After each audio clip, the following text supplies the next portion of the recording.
नमस्कार जय जगन्नाथ ओंकार education channel को आपन को स्वागत।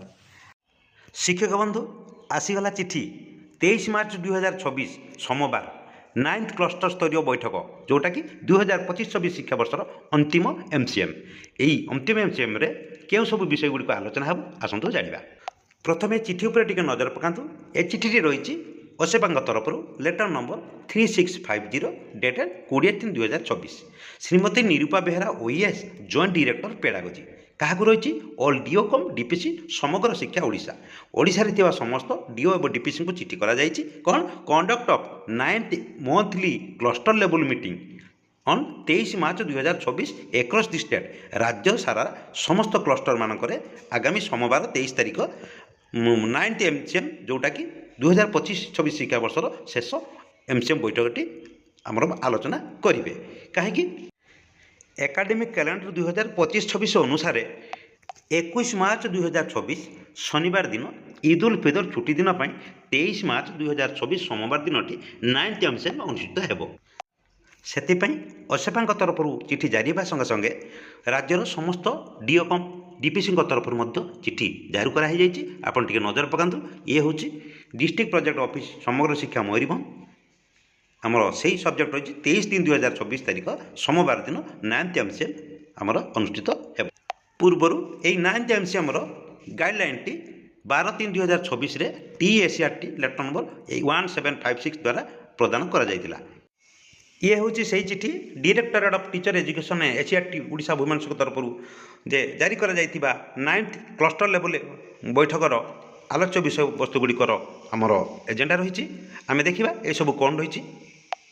यही नवम क्लस्टर स्तरीय बैठक जहाँकि 2025-26 शिक्षा वर्षर अंतिम बैठक से बैठक बहुत गुरुत्वपूर्ण बहन करे समस्त सीआरसीसी एवं शिक्षक शिक्षयित्री मानक जाना जरूरी। एवं देखो विषय वस्तु गुड़िक कौन रही।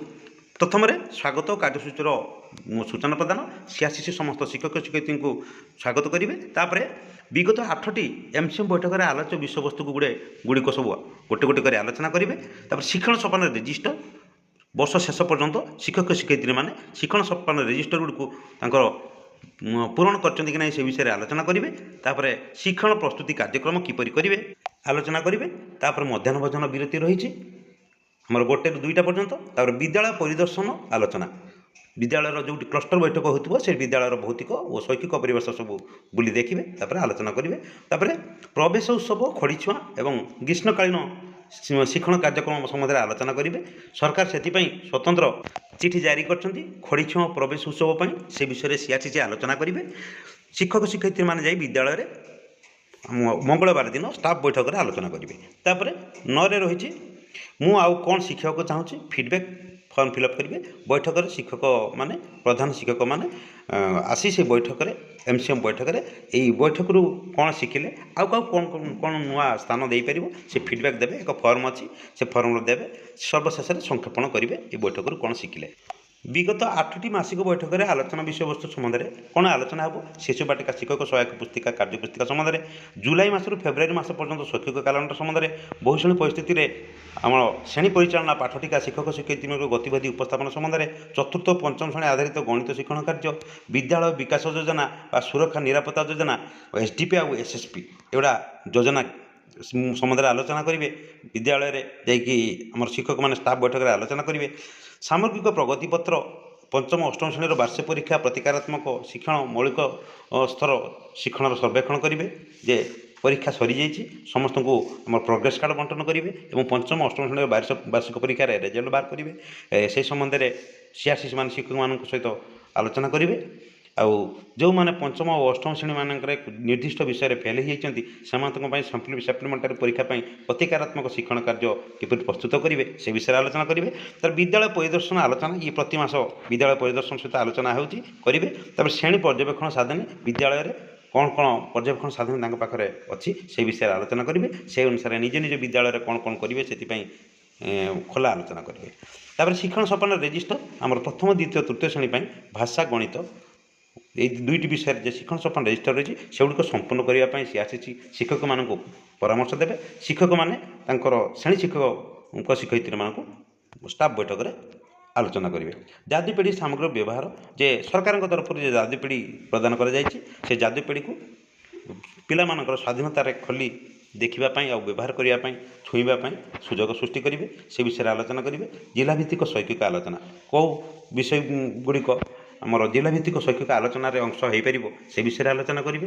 ନିପୁଣ ସପ୍ତାହ ନିପୁଣ ବିଦ୍ୟାଳୟ SOP teacher and student attendance ଆପଣ ନିପୁଣ ସପ୍ତାହ ନିପୁଣ ବିଦ୍ୟାଳୟ ପାଇଁ ଆପଣ ସିଆର୍ସିସି ମାନେ ଶିକ୍ଷକମାନଙ୍କ ସହିତ ଆଲୋଚନା କରିବେ।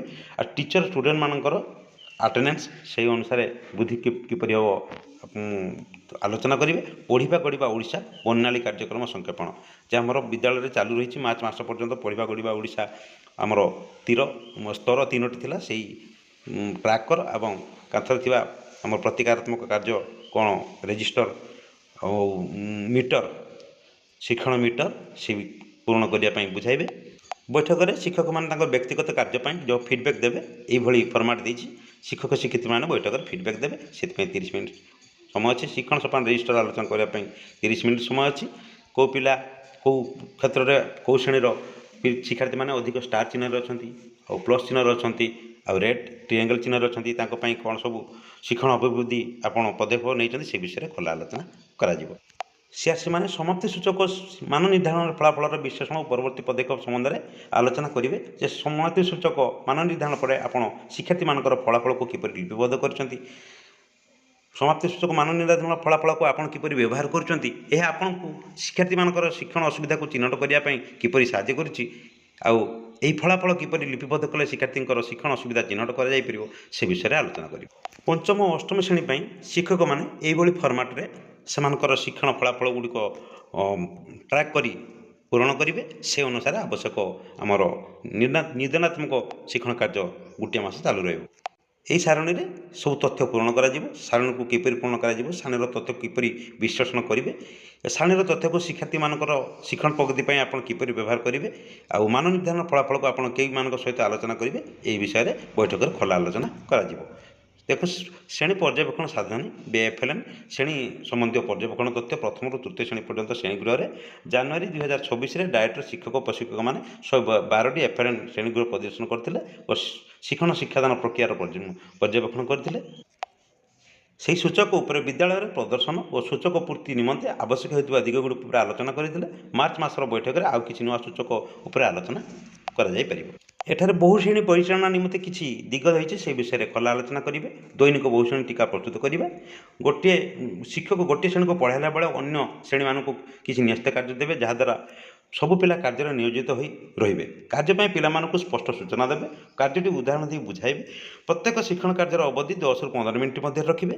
କେଉଁ ସବୁ କାର୍ଯ୍ୟଗୁଡ଼ିକ ସବୁ ଶ୍ରେଣୀ ସହିତ ସାମୂହିକ ଭାବେ କରିବେ ତାକୁ ପାଠ ଯୋଜନାରେ ସ୍ପଷ୍ଟ ଭାବେ ସୂଚିତ କରିବେ। ଅଗ୍ରଣୀ ପିଲାମାନଙ୍କ ପାଇଁ କିଛି ଏକ୍ସଟେନସନ୍ ଆକ୍ଟିଭିଟି ନିଶ୍ଚୟ କରାଇବେ। ଶିକ୍ଷଣ ପ୍ରସ୍ତୁତି କାର୍ଯ୍ୟକ୍ରମ କ'ଣ କାହିଁକି କିପରି ଏକ ଗୁରୁତ୍ୱପୂର୍ଣ୍ଣ ଟପିକ୍ ରହିଛି। ଆମର ପ୍ରଥମ ଶ୍ରେଣୀ ଦ୍ୱିତୀୟ ଶ୍ରେଣୀ ଓ ତୃତୀୟ ଶ୍ରେଣୀ ପର୍ଯ୍ୟନ୍ତ ଯେଉଁ କାର୍ଯ୍ୟପୁସ୍ତିକା ପିଲାମାନଙ୍କୁ ଦିଆଯାଇଛି ସେମାନଙ୍କ ସେ କାର୍ଯ୍ୟପୁସ୍ତିକାର ମହତ୍ତ୍ୱ ବିଷୟରେ ବୁଝାଇବେ। ସିଆର୍ସିସି ମାନେ ଶିକ୍ଷକମାନଙ୍କୁ କହିବେ ଆଉ ଶିକ୍ଷକମାନେ ଯାଇ ଷ୍ଟାଫ୍ ବୈଠକରେ ଶିକ୍ଷକମାନଙ୍କୁ କହିବେ ଯେ ପିଲାମାନଙ୍କ ପାଇଁ କାର୍ଯ୍ୟପୁସ୍ତିକା କେତେ ଗୁରୁତ୍ୱପୂର୍ଣ୍ଣ ଆଉ ସେ ପିଲାଟି କାର୍ଯ୍ୟପୁସ୍ତିକାରେ ତା'ର ବିକାଶର ଦିଗ ଉପରେ କିପରି ଆଧାରିତ ଅଛି ସେ ବିଷୟରେ ଶିକ୍ଷକମାନେ ବୁଝି ପିଲାମାନଙ୍କୁ ଶିକ୍ଷଣ କାର୍ଯ୍ୟ କରାଇବେ। ପିଲାମାନେ ଶିକ୍ଷଣ କାର୍ଯ୍ୟ ଦ୍ୱାରା ଶିକ୍ଷଣ ଫଳାଫଳ ହାସଲ କରିବେ ସେହି ବିଷୟରେ ସଚେତନ ରହିବେ। ଏହି କାର୍ଯ୍ୟ କରିବା ପୂର୍ବରୁ କେଉଁ ସବୁ କାର୍ଯ୍ୟଗୁଡ଼ିକ କରାଯାଇପାରିବ ସେଗୁଡ଼ିକ ଉପରେ ଧ୍ୟାନ ଦେବେ। ପିଲାଟି କାର୍ଯ୍ୟଫର୍ଦ୍ଦ ପୂରଣ କରିବା ସମୟରେ ଶିକ୍ଷକ କେଉଁ ଦିଗ ଉପରେ ଧ୍ୟାନ ଦେବେ ସେ ବିଷୟରେ ଜାଣିବେ।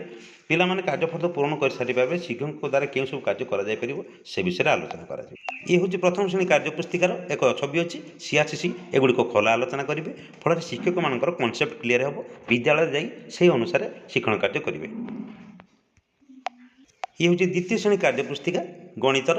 ଏ କାର୍ଯ୍ୟପୁସ୍ତିକା ଦ୍ୱାରା କେଉଁ ସବୁ ଶିକ୍ଷଣ ଫଳାଫଳ ହାସଲ ହେବ, ଏହି କାର୍ଯ୍ୟଫର୍ଦ୍ଦ କରିବା ପୂର୍ବରୁ କେଉଁ ସବୁ କାର୍ଯ୍ୟଗୁଡ଼ିକୁ କରାଇପାରିବେ, ପିଲାଟି କାର୍ଯ୍ୟଫର୍ଦ୍ଦ ପୂରଣ କରିବା ସମୟରେ ଶିକ୍ଷକ କେଉଁ ଦିଗଗୁଡ଼ିକ ପ୍ରତି ଧ୍ୟାନ ଦେବେ, ପିଲାମାନେ କାର୍ଯ୍ୟଫର୍ଦ୍ଦ ପୂରଣ କରିସାରିବା ପରେ ଶିକ୍ଷକଙ୍କ ଦ୍ୱାରା କେଉଁ ସବୁ କରିବେ, ଏହିସବୁ ଖୋଲା ଆଲୋଚନା ଆମର ସିଆର୍ସିସି ମହୋଦୟ ଶିକ୍ଷକମାନଙ୍କୁ କରାଇଲେ MCM ବୈଠକରେ ଶିକ୍ଷକମାନେ ଯାଇ ଷ୍ଟାଫ୍ ମିଟିଂ ବୈଠକରେ ଖୋଲା ଆଲୋଚନା କରିବେ।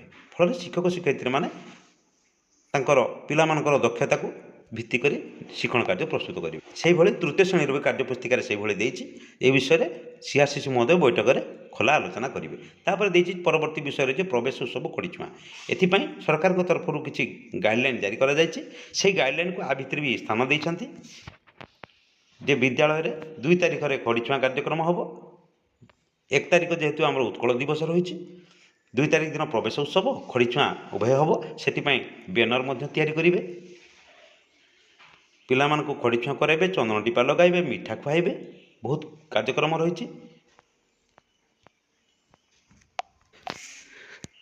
ସିଆର୍ସି ମହୋଦୟ ବୈଠକରେ ଜିଲ୍ଲା ପ୍ରକଳ୍ପ କାର୍ଯ୍ୟାଳୟ ତରଫରୁ ମିଳିଥିବା ପ୍ରବେଶ ଉତ୍ସବ ଖଡ଼ିଛୁଆଁ କାର୍ଯ୍ୟକ୍ରମ ପାଇଁ ସ୍ୱତନ୍ତ୍ର ଗାଇଡ଼ଲାଇନ୍କୁ ସ୍ପଷ୍ଟ ବୁଝାଇବେ। ଫଳରେ ଶିକ୍ଷକ ଶିକ୍ଷୟିତ୍ରୀମାନେ ବିଦ୍ୟାଳୟରେ ଏହି ଗାଇଡ଼ଲାଇନ୍ ଅନୁସାରେ ସମସ୍ତ କାର୍ଯ୍ୟ କରିପାରିବେ। ଆମର 2 ତାରିଖରୁ 8 ତାରିଖ ପର୍ଯ୍ୟନ୍ତ ଯେଉଁ କାର୍ଯ୍ୟକ୍ରମ ଗୁଡ଼ିକ ରହୁଛି ସେଗୁଡ଼ିକ ଖୋଲା ଆଲୋଚନା କରିବେ। ସେଠି ବିଦ୍ୟାଳୟରେ ପିଲାମାନଙ୍କ ପାଇଁ ପ୍ରଥମରୁ ଅଷ୍ଟମ ଶ୍ରେଣୀ ପର୍ଯ୍ୟନ୍ତ ପିଲାମାନଙ୍କ ପାଇଁ କିପରି ଆମର ପ୍ରବେଶ ଉତ୍ସବ ହୋଇପାରିବ, ସେମାନଙ୍କ ପାଇଁ ଶିଶୁ ବାଟିକା ପିଲାମାନଙ୍କ ପାଇଁ କିପରି ଖେଳିବା ସ୍ଥାନ, କଳା ସୃଜନଶୀଳ ସ୍ଥାନ, କାହାଣୀ ସ୍ଥାନ ରହିବ ସେ ବିଷୟରେ ବୁଝାଇବେ। ସେଥିପାଇଁ ସରକାରଙ୍କ ତରଫରୁ ଆମର କମ୍ୟୁନିଟି ମୋବିଲାଇଜେସନ୍ ନାମରେ ଡିଜି ଗଭର୍ଣ୍ଣମେଣ୍ଟକୁ ଆସିଥିବା 1500 ଟଙ୍କାର ତଥ୍ୟକୁ ସ୍ପଷ୍ଟୀକରଣ କରିବେ। ପ୍ରଧାନ ଶିକ୍ଷକମାନେ ସେହି 1500 ଟଙ୍କାକୁ ଉଠାଣ କରି କିପରି ଖର୍ଚ୍ଚ କରିବେ ସରକାର ଯେ ଗାଇଡ଼ଲାଇନ୍ ଦେଇଛନ୍ତି ତାକୁ ସ୍ପଷ୍ଟ ଭାବରେ ସିଆର୍ସିସି ମହୋଦୟ ବୁଝାଇ କହିବେ। ଫଳରେ ପ୍ରବେଶ ଉତ୍ସବ ଓ ଖଡ଼ିଛୁଆଁ କାର୍ଯ୍ୟକ୍ରମଟି ସଫଳ ହୋଇପାରିବ ଆଉ ସହଜ ହୋଇପାରିବ। ବୈଠକରେ ପରବର୍ତ୍ତୀ ବିଷୟ ରହିଛି ଗ୍ରୀଷ୍ମକାଳୀନ ଶିକ୍ଷଣ କାର୍ଯ୍ୟକ୍ରମ। ଏଥିରେ ବିଦ୍ୟାଳୟ ଓ ଗଣଶିକ୍ଷା ବିଭାଗ ତରଫରୁ ଓଡ଼ିଶା ଗ୍ରୀଷ୍ମକାଳୀନ ଶିକ୍ଷଣ କାର୍ଯ୍ୟକ୍ରମ ଆୟୋଜନ କରାଯାଉଛି, ଯାହାଫଳରେ ଆମ ସରକାରୀ ବିଦ୍ୟାଳୟମାନଙ୍କରେ ଖରା ଛୁଟି ମଧ୍ୟରେ ମଧ୍ୟ ପାଠପଢ଼ା ସହିତ ପିଲାମାନେ ଯୋଡ଼ି ହୋଇ ରହିପାରିବେ। ଆର ଉଦ୍ଦେଶ୍ୟ ଖରା ଛୁଟିରେ ପିଲାମାନଙ୍କୁ ସେମାନଙ୍କର ପାଠପଢ଼ା ଜାରି ରଖିବା ପାଇଁ ଅସେବାଙ୍କ ଦ୍ୱାରା କାର୍ଯ୍ୟଫର୍ଦ୍ଦ ଯୋଗାଇ ଦିଆଯାଇଛି। ବିଦ୍ୟାଳୟରେ ଖରା ଛୁଟି ଆରମ୍ଭରେ ଏହା ପୂର୍ବରୁ ଏହି କାର୍ଯ୍ୟଫର୍ଦ୍ଦ ଗୁଡ଼ିକ ପିଲାମାନଙ୍କୁ ପ୍ରଦାନ କରାଯିବ। ସିଆର୍ସିସି ମହୋଦୟ ବୁଝାଇ କହିବେ ଯେ କାର୍ଯ୍ୟଫର୍ଦ୍ଦ ଗୁଡ଼ିକ ପିଲାମାନଙ୍କ ପାଇଁ ଯଥେଷ୍ଟ ଯୋଗାଇ ଦେବେ, ନହେଲେ ଶିକ୍ଷକ ଶିକ୍ଷୟିତ୍ରୀମାନେ ଜେରକ୍ସ କରି ପିଲାମାନଙ୍କୁ ଯୋଗାଇ ଦେବା ପାଇଁ ଶ୍ରେଣୀବାରୀ ବୁଝାଇ କହିବେ। ଘରେ ପିଲାମାନେ ପାଠପଢ଼ା ଜାରି ରଖିବା ପାଇଁ ଅଭିଭାବକଙ୍କ ସହିତ ହ୍ୱାଟ୍ସଆପ୍ ମାଧ୍ୟମରେ ନିୟମିତ ଯୋଗାଯୋଗ ସ୍ଥାପନ କରାଯାଇପାରିବ, ଏ ସମ୍ବନ୍ଧରେ ଆଲୋଚନା କରିବେ। ଛୁଟି ସମୟରେ ପିଲାମାନଙ୍କର ଶିକ୍ଷଣ କାର୍ଯ୍ୟରେ ଅଭିଭାବକଙ୍କର ସକ୍ରିୟ ଅଂଶଗ୍ରହଣ ନିଶ୍ଚିତ କରିବେ। ଶ୍ରେଣୀ ବିଷୟ, ଶିଶୁ ବାଟିକା, ପ୍ରଥମ ଦ୍ୱିତୀୟ ତୃତୀୟ ସମସ୍ତ ଶ୍ରେଣୀ ପାଇଁ ଗ୍ରୀଷ୍ମକାଳୀନ ଶିକ୍ଷଣ କାର୍ଯ୍ୟ କିପରି କାର୍ଯ୍ୟକ୍ରମ ହୋଇପାରିବ ସେଥିପାଇଁ ସିଆର୍ସିସି ମହୋଦୟ ଏହି ବୈଠକରେ ଖୋଲା ଆଲୋଚନା କରିବେ। ଯାହାଫଳରେ କି ଶିକ୍ଷକମାନେ ଯାଇ ଷ୍ଟାଫ୍ ମିଟିଂ ବୈଠକରେ ମଧ୍ୟ ଆଲୋଚନା କରିବେ। ଏକ ଗ୍ରୁପ୍ ତିଆରି କରିବେ ଯେ ଶ୍ରେଣୀବାରୀ ସେମାନଙ୍କୁ ପିଲାମାନେ ସେଥିରେ ତାଙ୍କର ପ୍ରଶ୍ନ ପଚାରି ପାରିବେ, ପାଠ ବୁଝିପାରିବେ, କୌଣସି ସାହାଯ୍ୟ ନେଇପାରିବେ ଶିକ୍ଷକ ଶିକ୍ଷୟିତ୍ରୀଙ୍କୁ। ପରବର୍ତ୍ତୀ ବିଷୟ ରହିଛି ମୁଁ ଆଉ କ'ଣ ଶିଖିବାକୁ ଚାହୁଁଛି ଫିଡ଼ବ୍ୟାକ୍ ଫର୍ମ ଫିଲ୍ଅପ୍। ବୈଠକରେ ଆପଣ ଆସନ୍ତା ବର୍ଷ ମାସିକ ବୈଠକରେ କେଉଁ ସବୁ ବିଷୟଗୁଡ଼ିକୁ ଆଲୋଚନା କରାଯିବା ପାଇଁ ଆଶା ବ୍ୟକ୍ତ ରଖିଛନ୍ତି ବ୍ୟକ୍ତିଗତ ଭାବରେ ସେ ଲେଖିବେ। ସିଆର୍ସିସି ଶିକ୍ଷକମାନଙ୍କୁ କହିବେ ଯେ ଆଗାମୀ ଆସନ୍ତା ଶିକ୍ଷାବର୍ଷଠାରୁ ଯେ ମାସିକ ଏମ୍ସିଏ ବୈଠକ ହେବ ସେଥିପାଇଁ ଆଉ କ'ଣ କ'ଣ ବିଷୟଗୁଡ଼ିକ ସବୁ ସ୍ଥାନ ଦିଆଯାଇପାରିବ ସେଗୁଡ଼ିକ ସିଏ ଏକ ଫିଡ଼ବ୍ୟାକ୍ ଲେଖିକି ଦେବେ। ସିଆର୍ସି ସମସ୍ତ ଶିକ୍ଷକ ଶିକ୍ଷକଙ୍କଠାରୁ ଲେଖା ସଂଗ୍ରହ କରିବେ ଏବଂ ଏହାକୁ ବ୍ଲକ ଦାୟିତ୍ୱରେ ଥିବା ଶିକ୍ଷକ ପ୍ରଶିକ୍ଷକଙ୍କୁ ଦେବେ। ଡାଏଟ୍ରେ ସମସ୍ତ ବ୍ଲକର ଶିକ୍ଷକମାନଙ୍କର ଶିକ୍ଷଣ ଓ ଆବଶ୍ୟକତାକୁ ବିଶ୍ଳେଷଣ କରି ଏକ ତାଲିକା ପ୍ରସ୍ତୁତ କରିବେ। ଏହି ତାଲିକାରୁ ଯେଉଁ ବିଷୟଗୁଡ଼ିକ ରାଜ୍ୟର ସ୍ତରରେ ଆଲୋଚନା କରାଯିବ ତାହା ଏସିଆର୍ଟିକୁ ଜଣାଇବ। ଅନ୍ୟ ବିଷୟବସ୍ତୁଗୁଡ଼ିକ ଆଗାମୀ ବର୍ଷର ମାସିକ କ୍ଲଷ୍ଟର ସ୍ତରୀୟ ବୈଠକଗୁଡ଼ିକରେ ଜିଲ୍ଲା ଭିତ୍ତିକ ଶିକ୍ଷଣ ଆଲୋଚନା ସମୟରେ ଉପସ୍ଥାପନ କରିବେ। ସର୍ବଶେଷରେ ଶିକ୍ଷକ ଶିକ୍ଷୟିତ୍ରୀମାନଙ୍କୁ ସଂକ୍ଷେପଣ କରିବେ ସିଆର୍ସିସି ମହୋଦୟ ଆଜିର ବୈଠକରେ କେଉଁ କେଉଁ ବିଷୟ ଉପରେ ଆଲୋଚନା ହେଲା। ଏହି ଆଲୋଚନା ବିଷୟରେ ଆପଣଙ୍କୁ କି ସାହାଯ୍ୟ କରିବ, ଆଲୋଚନା କରାଯାଇଥିବା କେଉଁ 3ଟି କଥା ଆପଣମାନଙ୍କୁ ବିଦ୍ୟାଳୟରେ କାର୍ଯ୍ୟକାରୀ କରିବେ ସେ ବିଷୟରେ ଖୋଲା ଆଲୋଚନା କରିବେ। ସିଆର୍ସିସି ମାନେ ପ୍ରତ୍ୟେକ ବିଦ୍ୟାଳୟର ପ୍ରତିକ୍ରିୟାଗୁଡ଼ିକୁ ରେକର୍ଡ଼ କରିବେ ଏବଂ ବିଦ୍ୟାଳୟ ପରିଦର୍ଶନ ସମୟରେ ସେଗୁଡ଼ିକୁ ନିଶ୍ଚିତ କରିବେ। ସର୍ବଶେଷରେ ସମସ୍ତଙ୍କୁ ଧନ୍ୟବାଦ ଜଣାଇ ଆମର ନବମ ଆଉ ଅନ୍ତିମ ଏମ୍ସିଏ ବୈଠକକୁ ସମାପ୍ତି ଘୋଷଣା କରିବେ। ଆଜିର ଭିଡ଼ିଓଟି ଥିଲା 23/3/2026 9th କ୍ଲଷ୍ଟର ସ୍ତରୀୟ ବୈଠକ, ଯେଉଁଟା 2025-26 ଶିକ୍ଷାବର୍ଷର ଅନ୍ତିମ ଏମ୍ସିଏମ୍ ବୈଠକ। ସେ ସମ୍ବନ୍ଧରେ ଭିଡ଼ିଓଟି ଯଦି ଆପଣମାନଙ୍କୁ ପସନ୍ଦ ଆସିଥାଏ ଆମ ଓଙ୍କାର ଏଜୁକେସନ୍ ଆମ ସ୍କୁଲ କାର୍ଯ୍ୟକ୍ରମ ୟୁଟ୍ୟୁବ୍ ଚ୍ୟାନେଲକୁ ଲାଇକ୍ ସେୟାର କରିବା ସହିତ ସବସ୍କ୍ରାଇବ୍ କରିଦେବେ। ଆଜି ପାଇଁ ରହୁଛି, ପୁଣି ଦେଖା ହେବ ଏଇଭଳି ଏକ ନେକ୍ସଟ ଭିଡ଼ିଓରେ। ଧନ୍ୟବାଦ।